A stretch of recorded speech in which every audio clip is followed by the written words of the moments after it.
Radio G. Les rendez-vous de la Viso. Lise Gutmann. Radio J. Coralie Abraham-Palti, bonjour, merci d'être avec nous. Bonjour Lise. Alors Coralie, donc vous êtes de la section Viso à Vive, hein, c'est la section des jeunes femmes de la Viso. Et aujourd'hui, nous avons une immense invitée, puisqu'il s'agit de Florence Servan-Schreiber, que je vais vous laisser nous présenter. Nous accueillons aujourd'hui Florence Servan-Schreiber, effectivement. Bonjour Florence. Bonjour. Bonjour Carly, bonjour Lise. Passionnée de psychologie humaniste, vous êtes formatrice, conférencière, journaliste chroniqueuse, auteure de 6 livres, dont La Fabrique à Kiff, Bloom, Power Patate. Mais vous êtes aussi entrepreneur. Vous avez créé la 3 Kiff Academy, qui est une société à succès. Et votre carrière est à votre image, étonnante, colorée. Vous tentez au quotidien de transformer de l'intérieur les personnes qui vous suivent, qui vous lisent, ou encore que vous accompagnez au cours de vos programmes et de vos ateliers de développement personnel. L'audace, vous en connaissez un rayon et nous sommes tout oui pour explorer ensemble le sujet. En philosophie, depuis les Lumières, l'audace, c'est l'audace de savoir, de décortiquer les habitudes, le courage d'examiner la réalité par soi-même sans se fier aux idées reçues. En tout cas, c'est ce que Kant disait. C'est même un impératif moral pour lui. Mais on va bien au-delà en développement personnel, il me semble, puisque ça doit transcender tout notre être et ça doit aussi se concrétiser par des actions. Alors allons-y. Alors justement, donc, quels en sont les ingrédients de l'audace? Quel est le terrain favorable selon vous? Peut-être pour comprendre ce qu'est l'audace, distinguons-la tout de suite du courage. Parce que ça n'est pas exactement la même chose. Le courage, c'est nécessaire. Le courage, c'est ce qui nous permet de faire face aux difficultés, de sortir les forces que nous avons en nous, parce que l'environnement nous y contraint. Nous en sommes capables, ça n'est pas choisi. L'audace, c'est tout le contraire. C'est-à-dire que c'est également ce qui nous permet de nous sortir de nous-mêmes, mais c'est quelque chose que nous choisissons. C'est beaucoup plus appétissant, l'audace, et ça ne vient pas du même endroit. Donc, les ingrédients sont en fait tout simplement l'envie, le courant d'air qui nous traverse et qui fait qu'on sent que ça peut être plus grand. Alors, est-ce qu'on est égaux face à cette capacité d'oser et quelles sont les bonnes pratiques pour favoriser cette audace? Nous ne sommes égaux absolument devant rien, donc il n'y a pas de raison pour que nous le soyons devant l'audace. C'est vraiment... Une fois de plus, chacune et chacun d'entre nous a des appétits qui se situent dans certains domaines de nos vies. Il y a des gens qui spontanément vont plus aimer avoir le trac que d'autres parce que c'est aussi une de mes distinctions entre le courage et l'audace, c'est que le courage se fait en serrant les dents. Et l'audace s'exécute en ayant le trac. C'est pas tout à fait la même chose. C'est-à-dire que le trac se situe dans le ventre. Et c'est quelque chose de cet ordre-là qui est plus ou moins naturellement développé chez chacune et chacun d'entre nous. Et il y a des moments, des instants où tout à coup on sent que quelque chose passe et que ça pourrait déclencher ça. Et à ce moment-là, c'est ça qui va nous entraîner vers l'audace. Et les enfants alors, comment on fait pour favoriser le développement de l'audace chez l'enfant? Et puis peut-être qu'on parlera après de votre propre famille. Qu'est-ce que vos parents vous ont transmis d'après vous pour que ça germe en vous? Je vais vous donner mon point de vue sur les enfants. Laissons-les tranquilles. C'est-à-dire que laissons-leur la joie de découvrir dans leur propre développement ce qu'est l'audace. Donc, en tant que parents, nous pouvons leur apprendre à être courageux, et c'est ce que les parents font sans arrêt, en nous mettant face en haut d'une piste qu'il va falloir dévaler sans savoir skier, en nous jetant dans des piscines d'eau froide. C'est violent quand même.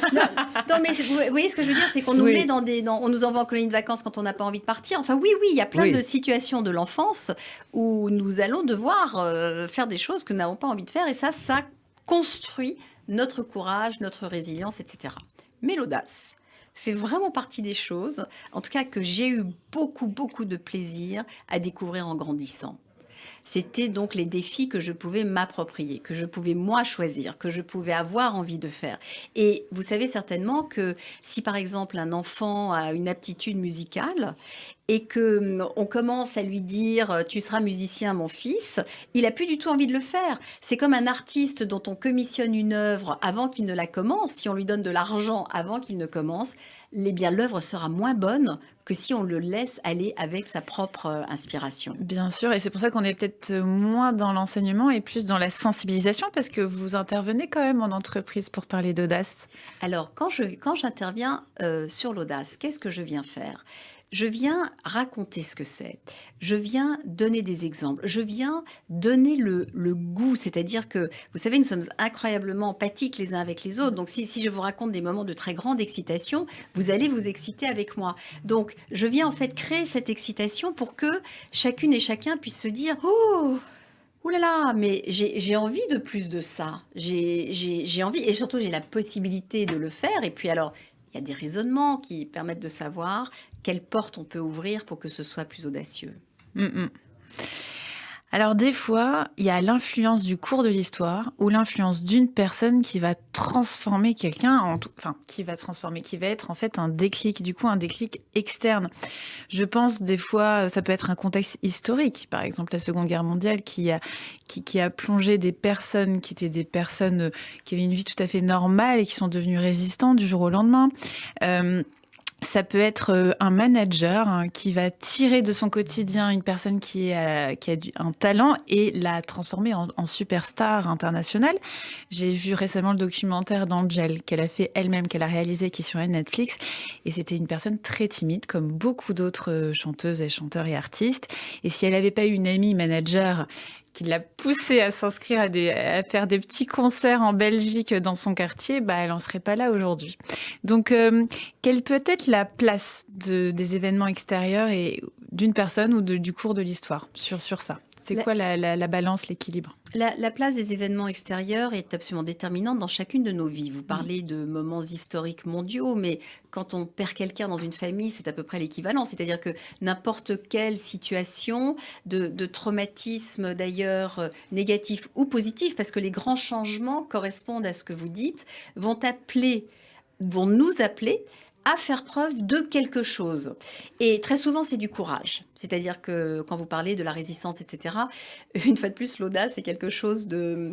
je n'aime pas ce terme parce qu'il est pas très joli et pourtant, c'est vraiment une notion de très, très grand pouvoir. L'audace est auto-infligée. C'est-à-dire que si je me mets dans une situation audacieuse, c'est que je l'ai choisie. On ne m'y a pas obligé, alors que le courage est celui qui va être obligatoire. Il y a un sentiment d'urgence, il faut réagir. Nécessité, de toute façon, donc on réfléchit plus et puis on y va. Donc il y a deux choses. Évidemment, tous les événements vont nous forger et réveiller en nous des capacités qui sont pour moi plus de l'ordre du courage. Mais quand vous parlez d'une artiste ou d'un artiste, ça nous fait rêver parce qu'on se dit « Ah, donc je pourrais rencontrer quelqu'un qui, en me parlant bien, pourrait réveiller en moi quelque chose qui ferait que j'aurais la sensation de voler. » Ne nous racontons pas trop d'histoires, c'est beaucoup de travail. Bien sûr.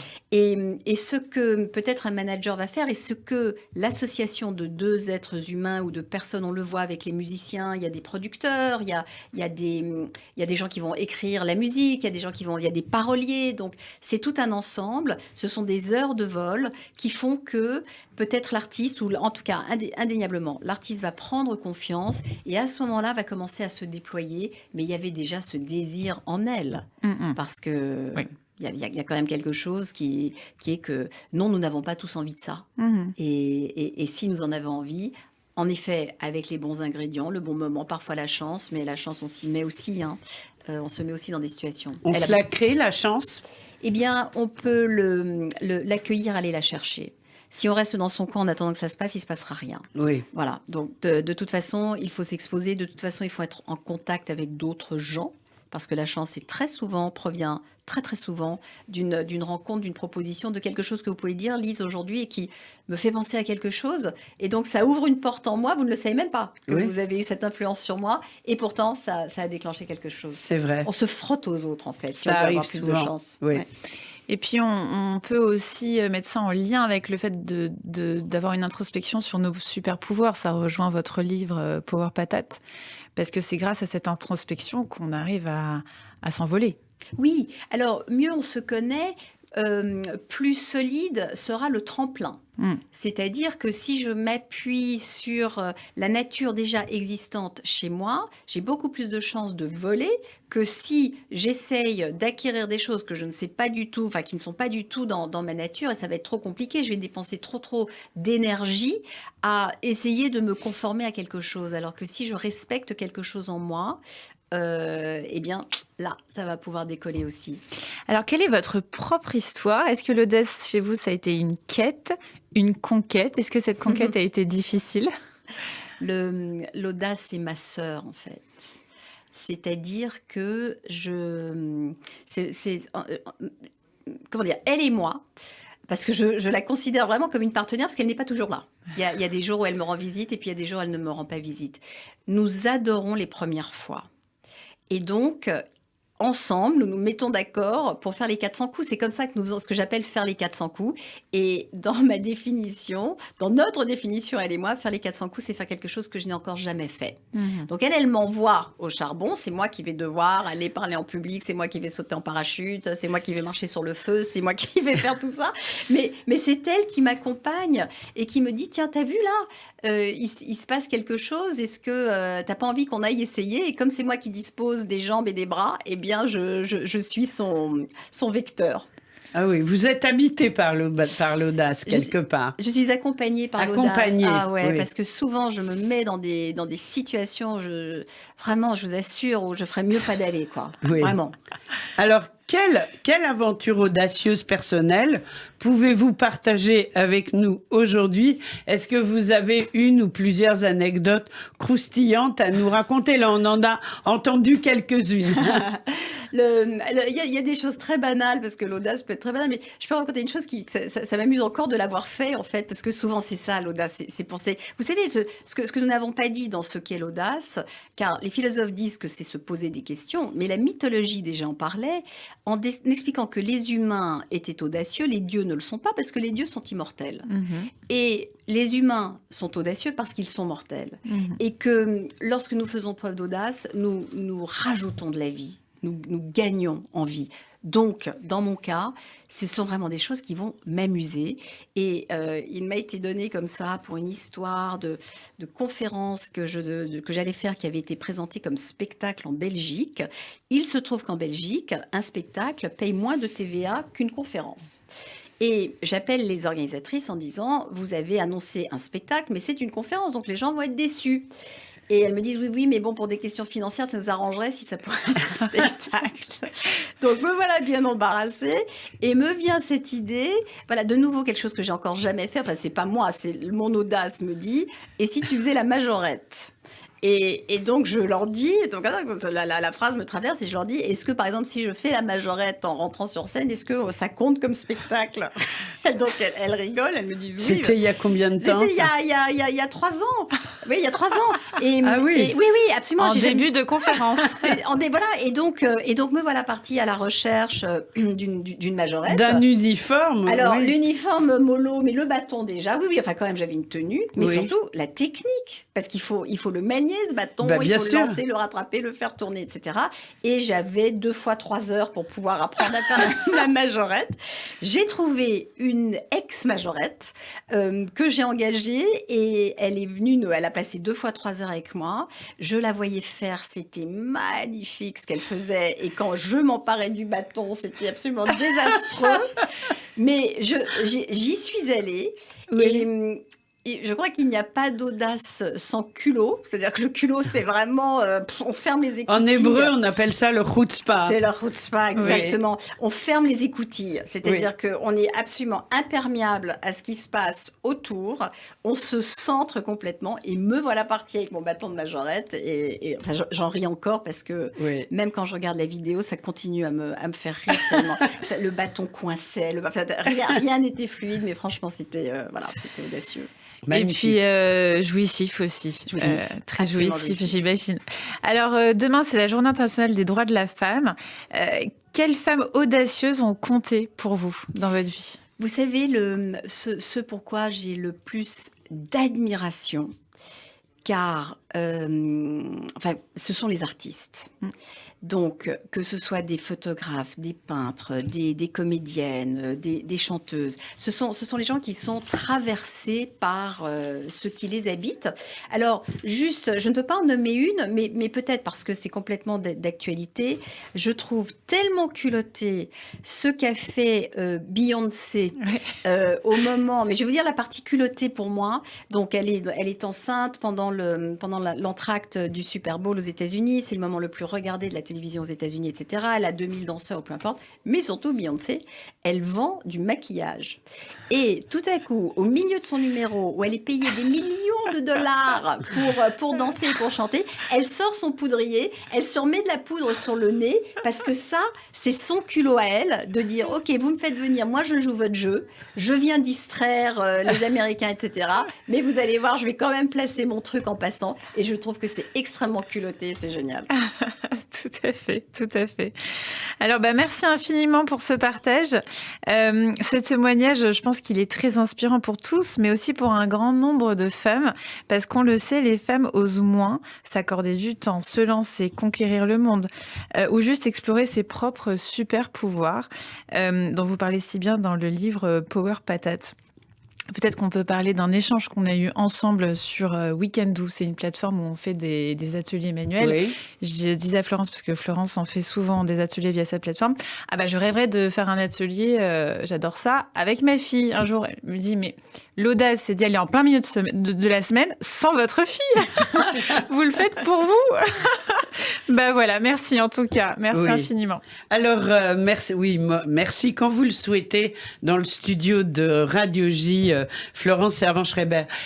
Quelques questions très rapides avec Coralie. L'actualité de la Viso, quand même. Alors, l'actualité, c'est... Est-ce qu'on a de l'audace à la Viso? On a de l'audace à la Viso. Surtout quand on a organisé notre colloque le jour des droits de l'enfant. Vous vous en rappelez, Lise? Oui, on très en bien. On en a souvent.